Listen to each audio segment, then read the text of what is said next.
This is WCIA 3 News at noon. Good afternoon, I'm Jen Lask. In today's top news, a man in Coles County is facing murder charges after police say he killed his infant son. Isaac Curry is accused of killing 4-month-old son Branson Curry. Branson's mother, Kayla, says she was working overtime when it happened. Isaac Curry first told police he dropped the baby. A doctor determined the boy died from blunt force trauma. Kayla says she came home to her baby already asleep and she couldn't prepare for what happened next.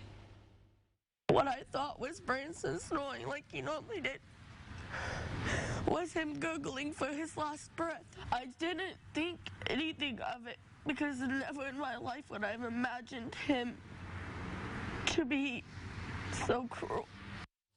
She says they called 911 when they found the baby not breathing the next morning. He was pronounced dead around 8:15. A new Illinois law going into effect this year will add an aggravating factor to sentences involving battery or assault in religious places, which can lead to harsher sentences. Religious hate crimes and their impact on faith-based communities have been in the national focus recently after a series of anti-Semitic attacks in New York, including a stabbing at a rabbi's home during Hanukkah. This weekend, thousands marched in solidarity in New York City. WCIA spoke to Sinai Temple's Rabbi Alan Cook, who says while he supports stricter penalties, he believes there should be a multifaceted approach when it comes to attacks in houses of worship. Without education, without introduction to, who is this group that you've been so indoctrinated to hate, I think that there needs to be that component as well. And I'm always about trying to educate.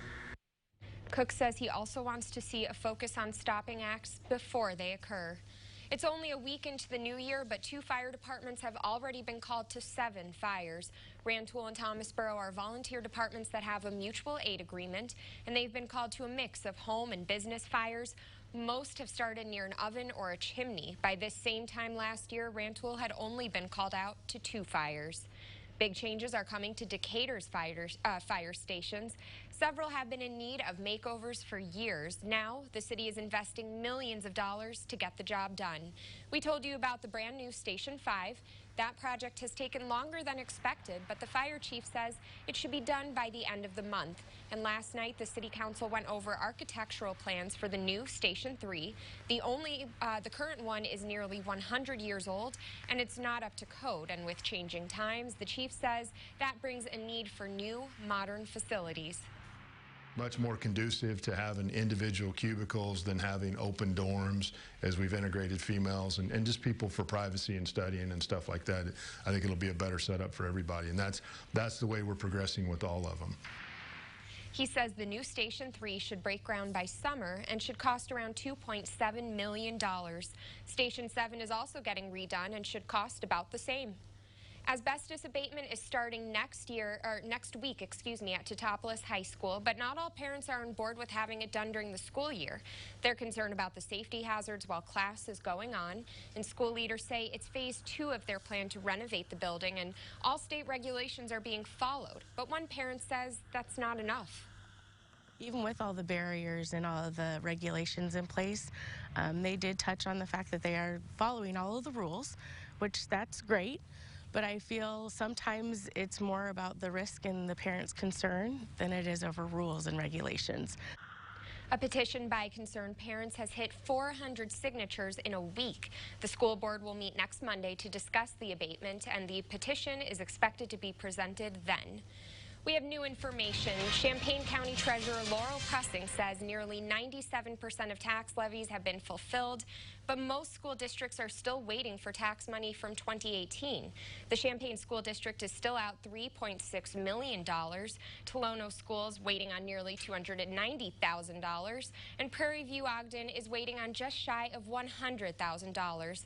Pressing, who's resigning January 31st, anticipates paying all of the 2018 levies later this month.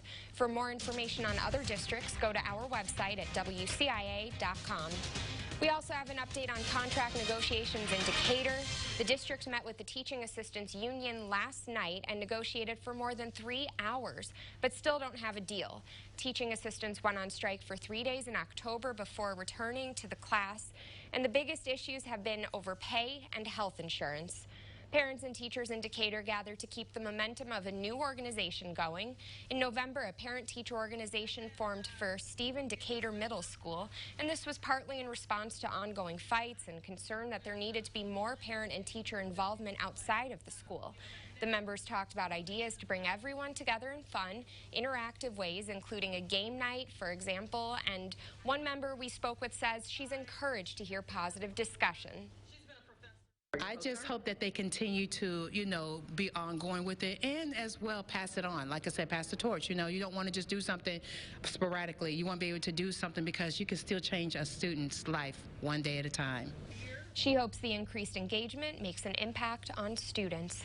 Well, the numbers are in for the first 5 days of marijuana sales, and there were more than 271,000 transactions. That accounts for nearly $11 million in the first days of sales, and the first day alone was the biggest for sales, $3.1 million that day alone.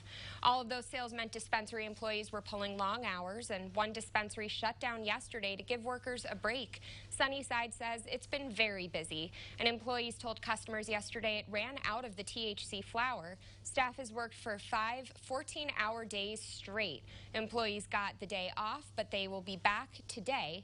NewMed in Urbana was open, but did run out of edibles and concentrates, and they've put in orders for more of those products, but they're not sure when they'll be restocked.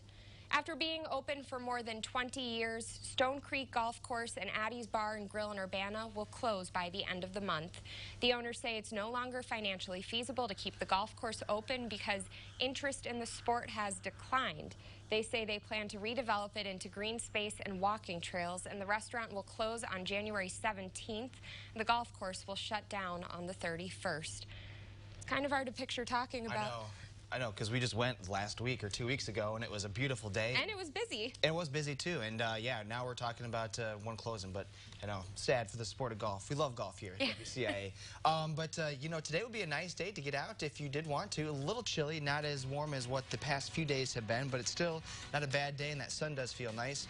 We've got temperatures that are dropping down to the 20s, but you can see in our weather window from Danville on our Flooring America weather camera there, nice blue skies. We've got cool sunshine for the day tomorrow as well. Rain does return for the forecast. And we've got a wintry mess to talk about this weekend next.